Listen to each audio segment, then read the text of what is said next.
Welcome to the Quarkside Quantum Physics Podcast, an exploration of the fundamental structure of reality, where quantum laws govern matter, energy, and information. Here, uncertainty is a feature, not a flaw, and understanding begins at the smallest scales.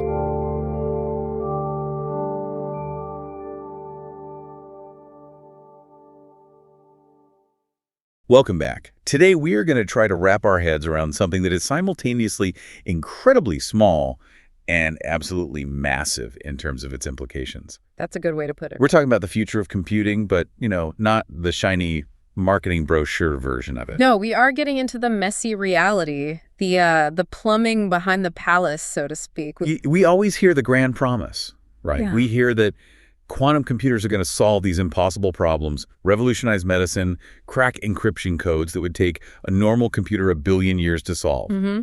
It's painted as this sci-fi utopia where the machine just knows the answer. It is the ultimate promise of computational power. It's elite, not just a step. But Yeah. the gap between that promise and where we are today is, well, it's filled with some of the most difficult engineering problems in human history. And today, we are going to zoom in on one of those problems, Mhm. way in. Right down to the component level. Past the headlines, past the hype, and right down to the microscopic reality of what it actually takes to build one of these machines. Because it turns out, building the future isn't just about big ideas. Wow. It's about controlling individual electrons in spaces that are only tens of nanometers wide. It is an engineering challenge as much as it is a physics challenge. You're literally wrestling with nature at its most fundamental level. How so? Well, you're trying to force subatomic particles to behave against their natural chaotic instincts, to hold them still and get them to do useful work for you. And we have a specific tension to look at today. We want to pack these things called quantum dots closer and closer together to build powerful computers. Because a computer with 2 bits isn't very useful. Not at all. But new research shows that these tiny neighbors are starting to, shout over each other. Shouting is a very vivid way to put it. In the quantum world, shouting is more about energy exchange and frequency shifts. But the effect is the same. Distraction, interference, noise. And we're basing today's discussion on a brand new study. It was published just yesterday, February 12, 2026, in Physical Review Applied. Yes, this is coming out of the RIKEN Center for Quantum Computing. The research was led by Takashi Kobayashi and his team. And RIKEN is a big deal in this space, right? No, absolutely. RIKEN is a heavyweight in this field, so when they publish a paper on noise mechanisms, the community, it sits up and listens. So what is our mission here? We aren't looking at a breakthrough where everything works perfectly. We are looking at a hurdle that was just discovered, or at least just precisely measured. That's the key. The goal is to understand what happens when quantum bits or qubits get too close for comfort. It's a story about the growing pains of technology. To solve a problem, you first have to measure it precisely. That is what RIKEN has done. They haven't just found a problem, they've put a number on it. They've quantified it. So we're building the supercomputer of the future, but the parts are arguing with each other. In a manner of speaking, yes. But understanding that argument is the key to silencing it. Or perhaps, as we'll see later, even using it. Okay, let's get into the nuts and bolts then. Before we can really talk about the noise, we need to understand the instrument. The study focuses on something called quantum dots. Mm-hmm. Now, I see that term, and my first thought is those high-end TV screens with the really vibrant colors. Are we talking about the same thing? That's a great question, and it's a common point of confusion. It's the same underlying physics, yes, but for a completely different application. Okay. In a TV, a quantum dot is a semiconductor nanocrystal that's designed to glow a very specific, pure color when you hit it with light or electricity. It's an emitter. It makes pretty colors. It makes very pretty, very precise colors. But in a quantum computer, a quantum dot is a trap. A trap. Think of it as a potential well, a tiny, tiny region in a semiconductor material where we can confine a single charged particle, in this case, a single electron. So you're catching one electron and holding it in place. That's the entire goal. Okay, so why silicon? I feel like when people see pictures of quantum computers, they see those beautiful big golden chandeliers, the superconducting quantum computers from Google or IBM. Right. Those don't look like chips, but RIKEN is using silicon. That is a crucial distinction, and it really defines the different competing approaches. The chandelier computers use superconducting circuits. Those are, in electronic terms, quite large. They're macroscopic loops of metal cooled to extreme temperatures. And what RIKEN is doing. Well, RIKEN is working on what's known as silicon spin qubits. Looks much more like the chips you'd find in your laptop or your phone. And the advantage of that is? The hope is that because we already have, 50 years of experience and trillions of dollars of infrastructure for manufacturing billions of transistors on a silicon wafer. Right, the whole semiconductor industry. Exactly. The hope is we can eventually leverage all of that to manufacture billions of qubits the same way. So it's a bet on scalability. If we can make it work in silicon, we can make millions of them and maybe make them cheap. That is the long-term vision. But making a standard transistor is very, very different from making a quantum dot for a qubit. How so? Well, in a transistor, you're essentially just creating a switch for a current. You're controlling a river of electrons flowing through a channel, on or off. A whole crowd of them. A whole crowd. But in a quantum dot, you need to isolate one single electron from that river. Just one. Just one. And you need to hold it there very gently without disturbing its fragile quantum state. Okay, so how do you build this trap? You can't exactly use tiny tweezers. No, you use electric fields. It's actually quite clever. You fabricate tiny metal gates electrodes on top of the silicon wafer. Like the gates in a normal transistor. Very similar. But the arrangement is different. When you apply a negative voltage to these metal gates, they create an electric field that repels the electrons in the silicon underneath. So you're pushing them away. You're pushing them away. And by arranging these gates in a very specific pattern, like a little corral, you can create a small island, a box of low energy, surrounded by high energy walls. An electron can get trapped in that box. So it's like using invisible force fields to build a jail cell for an electron. A very, very small jail cell. We are talking about structures that are just tens of nanometers across. And once the electron is in there, what are we actually using as the bit? In my laptop, it's voltage being high or low. That represents a 1 or a 0. What is it here? Here we are using a fundamental quantum property of the electron. We're using its spin. Spin. This is one of those quantum terms that everyone uses, but it's always a bit fuzzy. Is the electron actually spinning like a tiny top? Not literally, no. That's just a helpful classical analogy. An electron is a point particle. It has no physical size to spin around. So what is it then? It's an intrinsic property, like its charge or its mass. It has an intrinsic angular momentum and an associated magnetic moment. It behaves as if it were a tiny spinning bar magnet. A tiny magnet. And that tiny magnet can point in different directions. For our purposes, we care about whether it's pointing up or down relative to an external magnetic field we apply. Okay, so spin up is a 1 and spin down is a 0. Is that the basic idea? That is the basis of it, yes. That's how you define your computational basis states. But because it's a quantum system... It's not that simple. It's not that simple. It can also exist in a superposition of both up and down at the same time until you measure it. That's where the real power comes from. Right, the classic quantum weirdness. So just to recap, we have a silicon chip. We have tiny electric gates creating a trap. We catch one single electron. We use its magnetic spin as our data storage. Correct. But here's the problem, the core vulnerability of this whole approach. That spin state is incredibly fragile. What can mess it up? Almost anything. The biggest enemy is thermal energy, just heat. Heat is just atoms and electrons jiggling around. If the environment is too hot, the electron shakes, it interacts with the lattice of silicon atoms around it, and the spin state just flips randomly. Your data is lost. Instantly. Your 1 becomes a 0, or your superposition just collapses. The information is gone. This is called decoherence. So you have to freeze it. You have to freeze it to near absolute 0. These chips don't just sit on a lab bench. They live inside a complex machine called a dilution refrigerator operating at temperatures in the millikelvin range. How cold is that? It is significantly colder there than in deep space. So I should picture this. A giant humming silver cylinder in a lab. Inside it, there are layers and layers of gold and copper plates that get progressively colder and colder. And at the very bottom, in the deepest cold, sits this tiny silicon chip with these nanometer scale traps. That is the exact picture, and that is where the RIKEN team is working. They aren't just looking at one dot, though.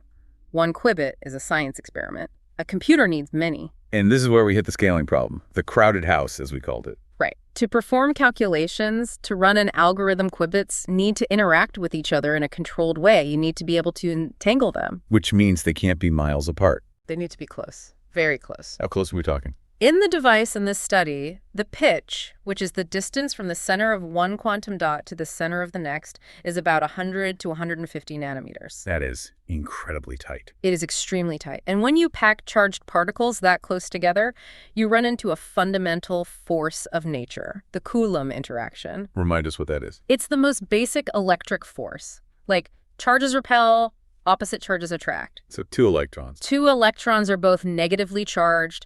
They hate each other. They are constantly trying to push each other away. So I have 2 of these quantum dots right next to each other, and I've got 1 electron in each one. They're constantly pushing against the walls of their little jail cells, trying to get away from their neighbor. Ideally, the electric field walls of the trap are strong enough to hold them in place, but they still feel each other's presence. The force is still there. Okay. So if the electron in dot A shifts its position slightly, and it has a little bit of wiggle room, maybe just by a nanometer. The electron in dot B feels that. The electron in dot B feels a change in the repulsive force. The push gets a little stronger or a little weaker. It's like if you were standing in a small room with a powerful magnet strapped to your chest, and someone in the next room had one too. Even if there's a wall, if they take a step towards that wall, you feel a push. That is a perfect analogy. And this brings us right to the core of the RIKEN discovery. Takashi Kobayashi and his team were investigating this exact scenario.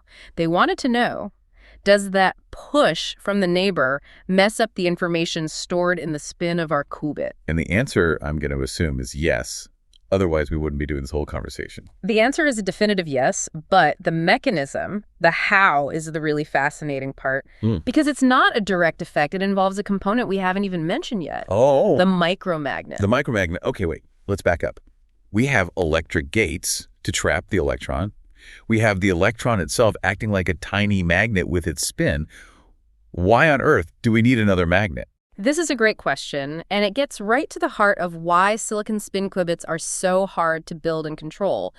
Remember, what we want to do is control the spin of the electron. Right. Flip it from up to down or put it in the superposition. Exactly. Now, spin responds to magnetic fields, so the obvious way to control it would be to zap it with a little magnetic pulse. Seems simple enough. It is if you only have one qubit. But remember, we're in a crowded house. If you want to build a real computer, you have thousands, maybe millions of these dots packed together. And if I turn on a magnet, everything nearby feels it. It's hard to target just one dot without disturbing all its neighbors. Precisely. It's called addressability. And it's a huge problem. You'd have magnetic crosstalk everywhere. So the engineers thought, is there a better way?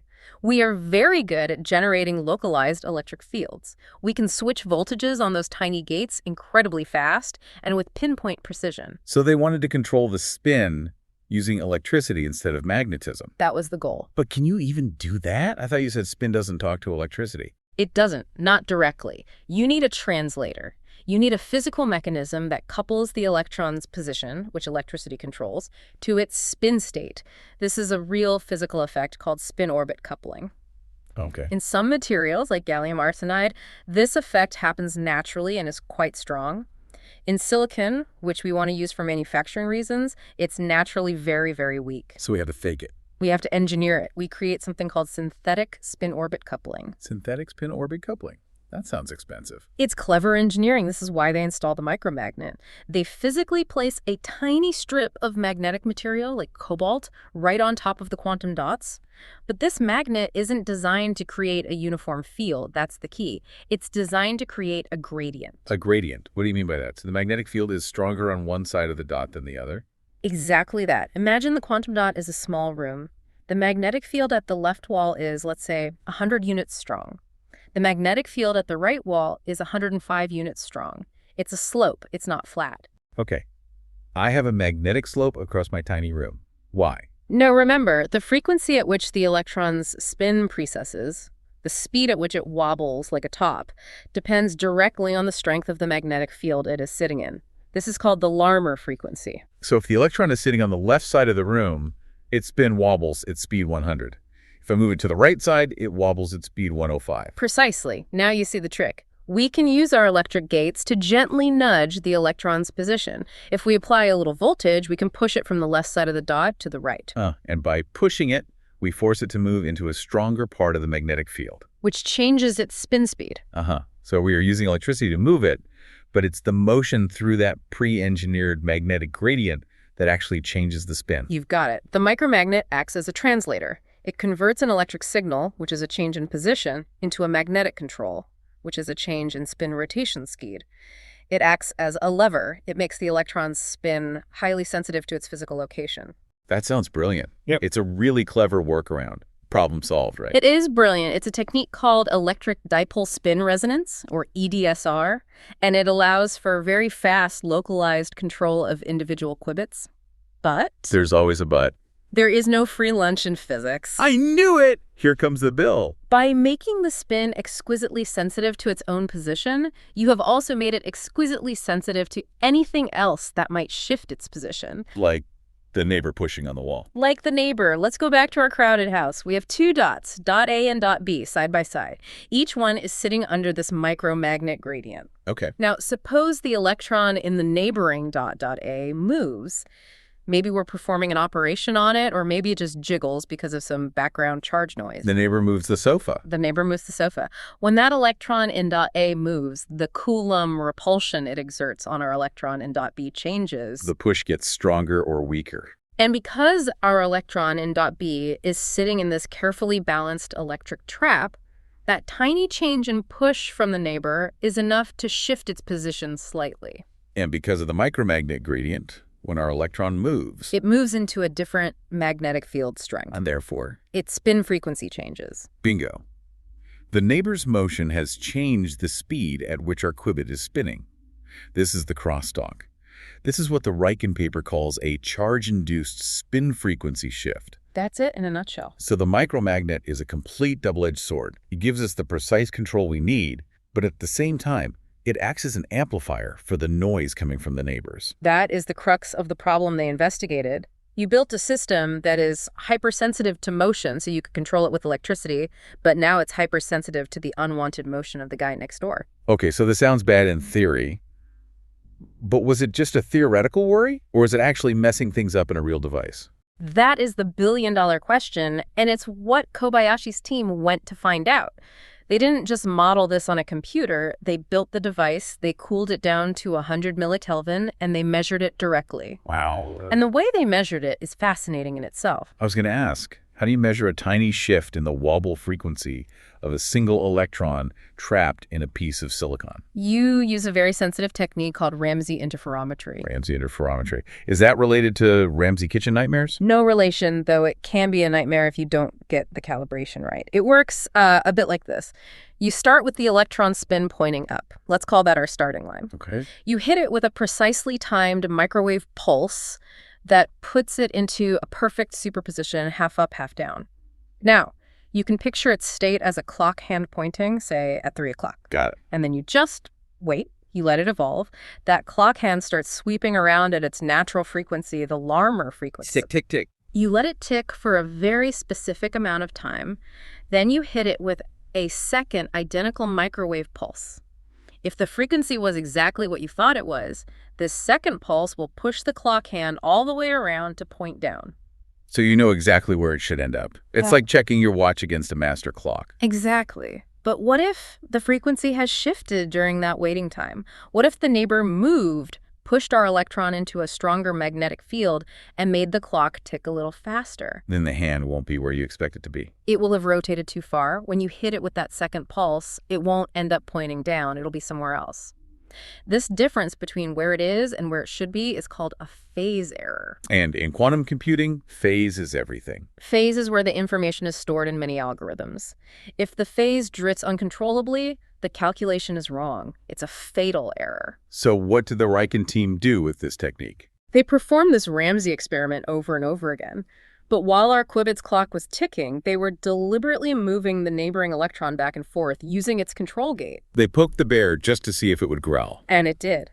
They observed a clear, perfectly correlated shift in the Qubits frequency that matched the movement of the neighbor electron. When the neighbor moved closer, the frequency went up by a specific amount. When it moved away, it went down. They mapped it out precisely. So it's not theoretical anymore. It's a hard number. A quantified, measured effect. This is the first time this specific mechanism has been directly measured and isolated. How bad was it? Was it a tiny blip, something you could maybe ignore? According to the paper, the shift is large enough to cause a considerable qubit error rate. A considerable error rate. That doesn't sound good. It's not. We measure the quality of our quantum operations in terms of fidelity. A perfect operation has 100% fidelity. To make a fault-tolerant quantum computer work, you need operation fidelities of 99.9%, or really 99.99% or higher. So you can only have one error in 10,000 operations. At most. This crosstalk mechanism introduces errors that can easily drop you well below that threshold. So this isn't just background hiss we can filter out. Yeah. This is a potential showstopper. If you can't fix this, you can't scale up to a large number of qubits. Showstopper might be too strong, but it is definitely a gatekeeper. It's a problem you cannot pass until you solve it. If you try to build a chip with 1 million qubits, and they are all shifting each other's frequencies every time they move, You just have a million sources of noise. you don't have a computer, you have a very expensive, very cold, random number generator. Which is useful for casinos, maybe, but not for curing cancer. Exactly. This is what the paper refers to when it says this problem prevents the silicon quantum computing community from realizing a large-scale device. It's a roadblock. So we have identified the villain. It's this unlucky combination of the crowded neighborhood, the Coulomb interaction, and the very sensitive amplifier that we put in for control, the micromagnet. That's the mechanism. Now, usually when engineers find a source of noise, they try to eliminate it. They add shielding, or they redesign the parts to be further away. Can we do that here? Well, moving them further away is a non-starter. You lose the ability to entangle them, which you need for computation. Okay, so that's out. What about shielding? Can you put a little wall between them? Shielding electric fields at the nanoscale inside a solid piece of silicon is incredibly difficult. It's not really a practical solution right now. So Kobayashi and his team suggest a different approach in the paper. What's the plan? The plan has two parts. The first is mitigation. The second, and more exciting part, is exploitation. Mitigation and exploitation. Okay, let's start with mitigation. First, the key discovery here is that we have quantified it, we have measured it, we can predict it. Right. It's not random noise. It's correlated noise. That is the key word. Random noise is a nightmare to fight. It's like trying to have a conversation in a room with 1,000 people talking at once. But if the noise is correlated, if I know that every single time neighbor A moves to the left, my qubit B is going to shift its frequency by exactly 5 megahertz, then I can do something about it. You can compensate for it. Exactly. This leads us to a strategy called feed-forward correction. The classical computer that controls the quantum chip can be programmed with this knowledge. How would that work in practice? When the control system sends a command pulse to the gate of neighbor A telling it to move, it can, at the exact same time, send a small corresponding correction pulse to the gate of qubit B. It's like noise-canceling headphones. That's a fantastic analogy. Noise-canceling headphones have a microphone that listens to the outside sound, and then the electronics generate an inverse sound wave to cancel it out in your ear. Here, we don't even need to listen. We know the frequency shift is coming because we're the ones causing it by moving the neighbor. So we can preemptively adjust the dial, the control voltage on qubit B to counteract the effect precisely as it happens. So you fix the error before it even has a chance to mess up the calculation. Ideally, yes. You can program these corrections right into the gate operations. It adds complexity to the control software, but it's a viable path forward. Okay, that makes sense. That's the mitigation. What's the exploitation part? This is the part that I find most exciting. Kobayashi's team suggests that instead of just canceling this effect, we might be able to use it. Use the noise. How? Well, think about what this crosstalk effect actually represents. It is a form of coupling. It is a connection between two qubits that were not supposed to be directly interacting. Right. Qubit A is talking to Qubit B even if we didn't want it to initially. It's an accidental phone line. And in quantum logic, what do we need to do? We need to perform two qubit gates. These are operations where the state of one qubit conditionally changes the state of another. That is how you build logic. That is how you build an algorithm like Shor's algorithm for factoring. So normally you have to work really hard to force them to talk to each other in a controlled way. Yes.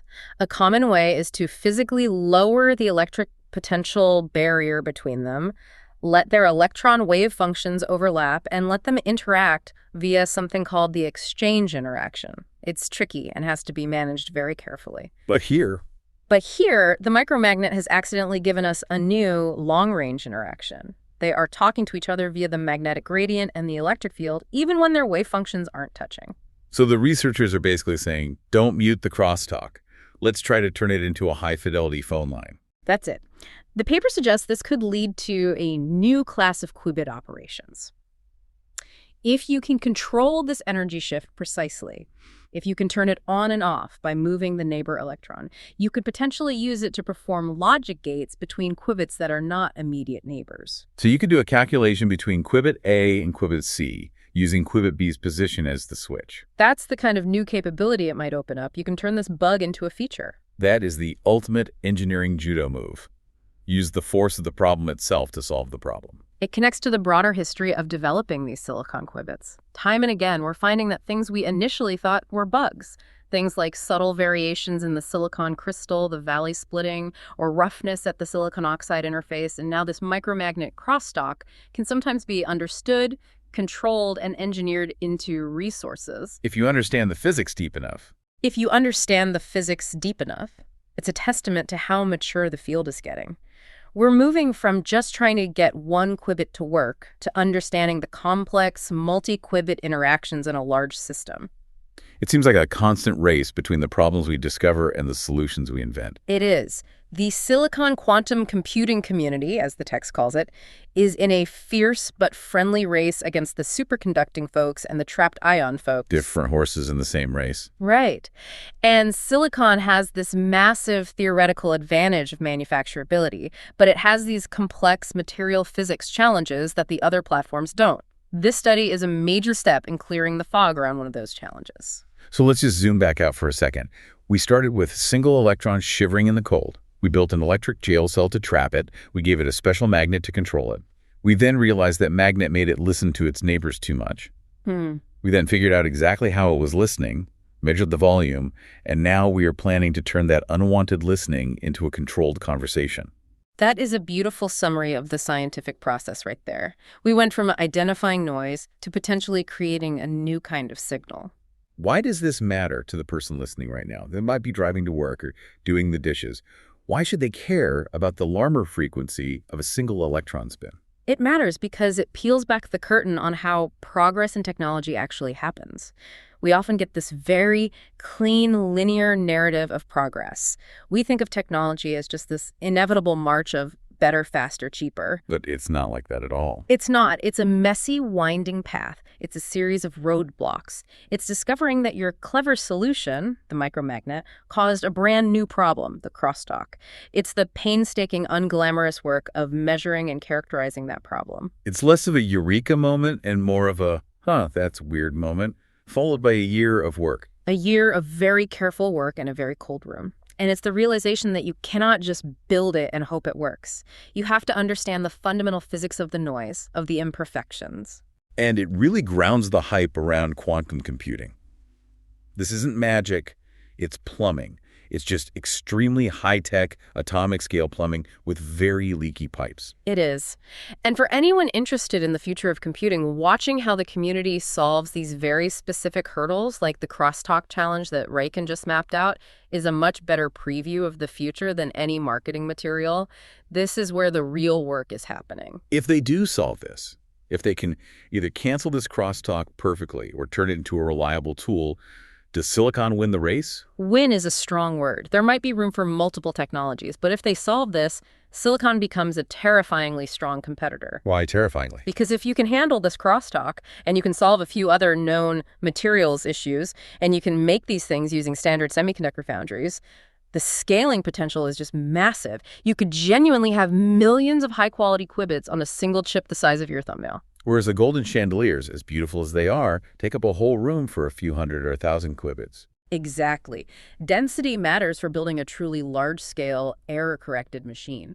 So I want to leave the listener with a final thought, something to chew on.